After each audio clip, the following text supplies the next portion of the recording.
PDW में आपका स्वागत है। अभी हम कोaliशन गवर्नमेंट के इम्पोर्टेंस पर डिस्कशन करेंगे। एक दशक तक सदन और सरकार में अपना वर्चस्व स्थापित करने के बाद प्राइम मिनिस्टर नरेंद्र मोदी एक बार फिर 9 जून को एनडीए गवर्नमेंट के मुखिया के रूप में शपथ लिया। 72 मंत्रियों के शपथ में इंक्लूडिंग प्राइम मिनिस्टर्स तकरीबन 11 ऐसे मिनिस्टर थे जो इनके एलाइज के थे। एलाइज जो इनके जो गठबंधन एलाइज में मुख्य रूप से जो मुख्य एलाइज हैं उसमें Telugu Desam, Janata Dal United, Eknath Shinde lead Shiv Sena, Chirag Paswan lead LJP और हिंदुस्तान अवामी मोर्चा जैसे इनके इसके घटक थे जिनके प्रतिनिधियों ने में शपथ ली। तो फिर एक बार कोalition गवर्नमेंट का समय आ गया है। वैसे भी यदि अब दुनिया के अन्य डेमोक्रेटिक कंट्री को देखें तो यूके यूएसए के अलावा बहुत ऐसे कंट्री है जिसमें कोalition गवर्नमेंट एक नॉर्म हो गई है।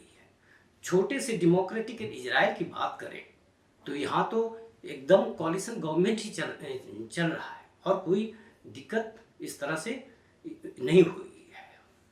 एक बात और लेकिन गौर करने की बात है जो इस प्राइम मिनिस्टर के इस टर्म में जो ये नया जो टर्म है इसमें इनमें दो इनके जो एलाई है तेलुगु देशम पार्टी और जनता दल ये स्तंभ के रूप में आई है। वैसे तो 15 एक ऐसे छोटे मोटे एलाई हैं जिन पर इनको डिपेंड होना पड़ेगा, लेकिन इन दो जो मुख्य पार्टी है इनका रोल ज़्यादा ये रहेगा।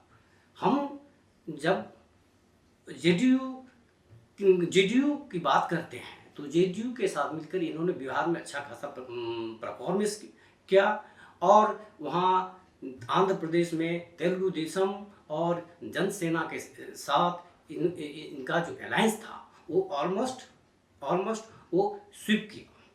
अब हम कोalition गवर्नमेंट की इम्पोर्टेंस की बात करते हैं। कोalition ये देखा गया है कि कोalition गवर्नमेंट एक जो है जो गवर्नमेंट को एक चेक और बैलेंस करने में अहम भूमिका है इसका। बहुत देर ये देखा गया है जो सिंगल पार्टी जो होती है, सिंगल पार्टी लीड गवर्नमेंट होती है, वो सेंट्रलाइज्ड होती है और वो ज़्यादातर जो मैक्रो इशू पर फोकस करती है। जो माइक्रो इशू जो हैं जैसे रोजगारी या महंगाई इशू है उधर ध्यान उनका दो जो लोकल इशू जो होते हैं उस पर उनका ध्यान कम जाता है। लेकिन कोalition गवर्नमेंट होने से हम उम्मीद कर सकते हैं इन मुद्दों पर भी इनका इस तरह से इनका ध्यान जाए। तो एक कोalition गवर्नमेंट एक डेमोक्रेटिक और इफेक्टिव, मोर डेमोक्रेटिक और इफेक्टिव रोल अदा कर सकते हैं।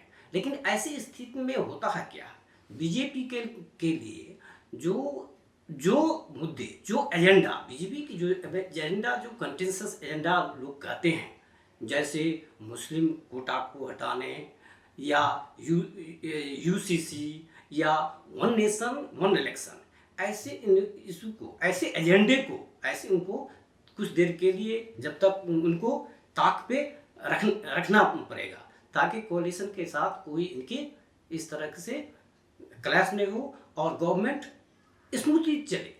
और ये कोई आश्चर्य की बात नहीं है।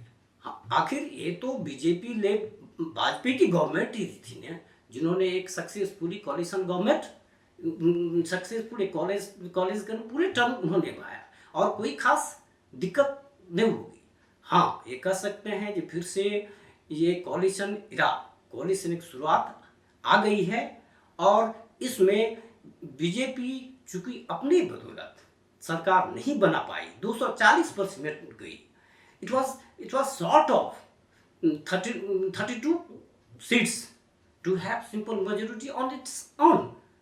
तो स्थिति को देखते हुए प्रधानमंत्री भी अब शपथ लेने के बाद बीजेपी के बजाय एनडीए पर ज़्यादा जोर देते हैं, एनडीए के बारे में ज़्यादा बात करते हैं और बीजेपी फोकस कम बातें ये करते हैं। ये एक अच्छी सी ये बात है। और एक और बहुत इम्पोर्टेंट फैक्टर कोaliशन गवर्नमेंट के साथ है, जो गवर्नमेंट जो जिस तरह से बीजेपी की सरकार रही, तो बीजेपी एनडीए गवर्नमेंट होने पे अभी जो मंत्री सब शपथ लिए हुए उसमें जो भारी भरकम जितना डिपार्टमेंट है, भारी भरकम डिपार्टमेंट अपने हिस्से लिए हैं, लेकिन तब भी अभी तक कोaliशन पार्टनर से कोई इस तरह से जिसे रमलिंग्स करते हैं, इस तरह से कोई चीज़ नहीं आई। हाँ, हो सकता है आने के दिनों में जब लोकसभा अध्यक्ष के चुनने की बात हो तो हो सकता है इस पर कोई राय हो। तेलुगु देशम जैसे मीडिया की रिपोर्ट के अनुसार तेलुगु देशम चाहती थी कि जो हमें ये स्पीकर का रोल है, लेकिन स्पीकर का चूँकि कॉन्स्टिट्यूशनल इसका बहुत ही इम्पोर्टेंट रोल है, तो बीजेपी कभी नहीं चाहेगी स्पीकर इनके साथ। खैर इन सब के बावजूद भी हम देखेंगे तो ये एकदम क्लियर लगता है जो prime minister Narendra Modi led NDA government एक अपना पूरा टर्म सक्सेसफुल निभाएंगे। हाँ, इनको इन दलों को साथ लेकर जाना पड़ेगा। अभी महाराष्ट्र से जो इनके सहयोगी हैं, एनसीपी अजित पवार ग्रुप है, उन्होंने मिनिस्ट्री में साथ नहीं दिया, तो ये सब थोड़ी छोटी मोटी सेटबैक कह सकते हैं, लेकिन ओवरऑल आप ये देखेंगे तो अलाय